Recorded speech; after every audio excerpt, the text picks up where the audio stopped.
नमः शिवाय।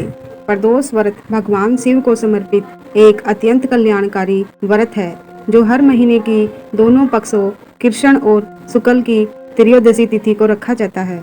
इस दिन शाम प्रदोष काल में शिव पार्वती की पूजा, व्रत कथा का श्रवण और ओम नमः शिवाय का जाप करने से सभी कष्ट दूर हो जाते हैं।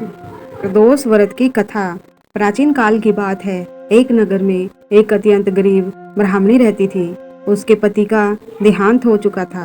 वह ब्राह्मणी भिक्षा मांगकर अपने और अपने छोटे से पुत्र का पेट पालती थी।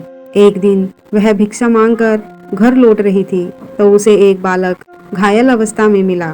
उस बालक का नाम धर्मगुप्त था और वह विदर्भ देश का राजकुमार था। शत्रुओं ने उसके पिता को मारकर राज्य पर कब्जा कर लिया था और राजा की मृत्यु हो गई थी। राजकुमार दर दर भटक रहा था। ब्राह्मणी उस अनाथ और घायल बालक को अपने घर ले आई और अपने पुत्र के समान ही उसका पालन पोषण करने लगी। कुछ समय बीतने के बाद दोनों बालक बड़े हो गए। एक दिन वे दोनों नगर से बाहर निकले। वहां उनकी मुलाकात अंशुमति नामक गंधर्व कन्या से हुई। अंशुमति विदर्भ के राजकुमार धर्मगुप्त को देखकर उस पर मोहित हो गई और अगले दिन धर्मगुप्त को अपने माता पिता से मिलाने ले गई। गंधर्व राज को धर्मगुप्त बहुत पसंद आया और उन्होंने अपनी पुत्री अंशुमति का विवाह धर्मगुप्त के साथ कर दिया। धर्मगुप्त ने गंधर्व सेना की मदद से अपने राज्य पर दोबारा विजय प्राप्त की और वहां का राजा बन गया। यह सब देखकर वह गरीब ब्राह्मणी बहुत प्रसन्न हुई। दरअसल वह ब्राह्मणी हर महीने की त्रयोदशी तिथि को पूरी श्रद्धा और नियम के साथ प्रदोष व्रत करती थी।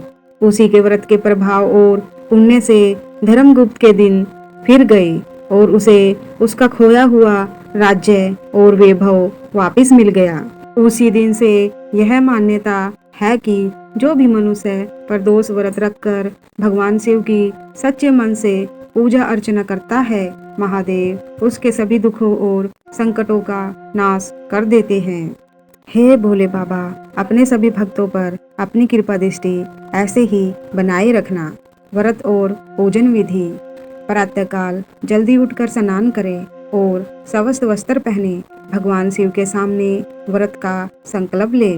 प्रदोष व्रत की मुख्य पूजा सूर्यास्त से 15 मिनट पहले और बाद के प्रदोष काल में की जाती है।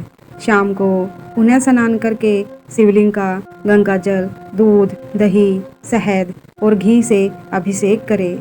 शिव जी को बेलपत्र, पुष्प और नैवेद्य अर्पित करें। इसके बाद श्रद्धा पूर्वक व्रत कथा पढ़ें और सुनें।